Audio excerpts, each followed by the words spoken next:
These are important stories. I once believed you could fight in these places. Some of these places have long since abandoned you and the Constitution, and it is getting downright dangerous to be there right now. You don't believe me? Look at this story by the New York Post. Mass retirements in the police department in New York, folks. Retirements year over year are up 49%. Not 4.9, not 0.49%, 49%. That's 49 decimal point. Yeah, Joe. Not decimal point 49, 49 decimal point. 272 uniformed NYPD cops filed for retirement after George Floyd's death. Dean Balsami, New York Post, be in the show notes today. Bongino.com/newsletter to get these show notes and stories. Ladies and gentlemen, 272 police officers retired. Do you understand my entire town? I don't even think the county, the city, and the town have 272 police officers. All gone. Maximum experienced police officers, 20 to 25-year police officers, 20 to 25 years. It depends what system. I say 20 to 25 because when I was hired, it was 20-year retirement in the NYPD. I believe now it's 25. Maximum experience.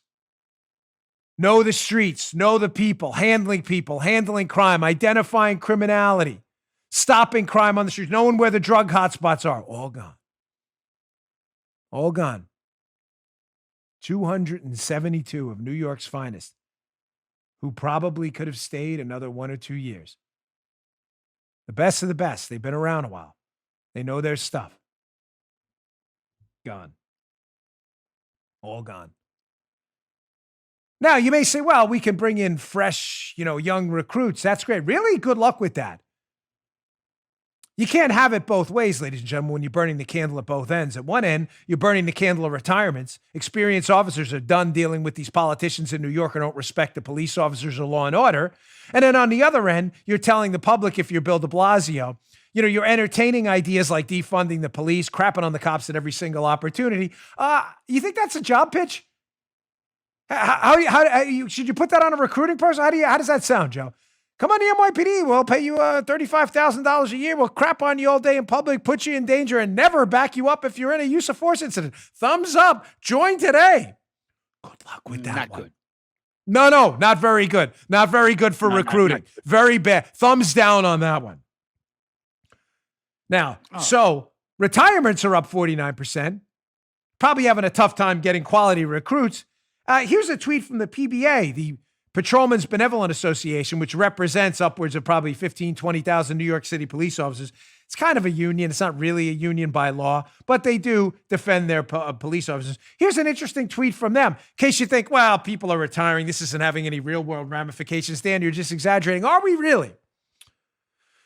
PBA tweet, we had another 24 shooting victims yesterday in the last 24 hours.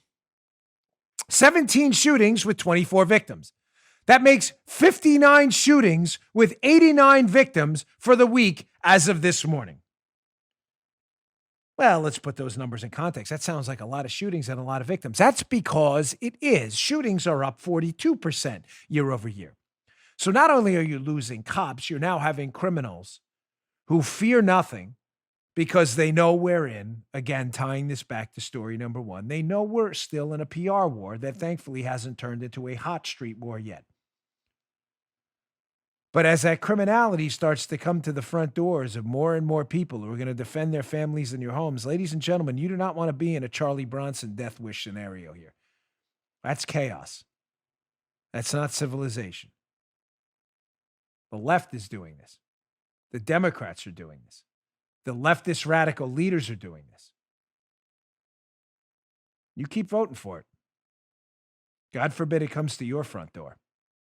And I do mean that. You just heard Dan Bongino.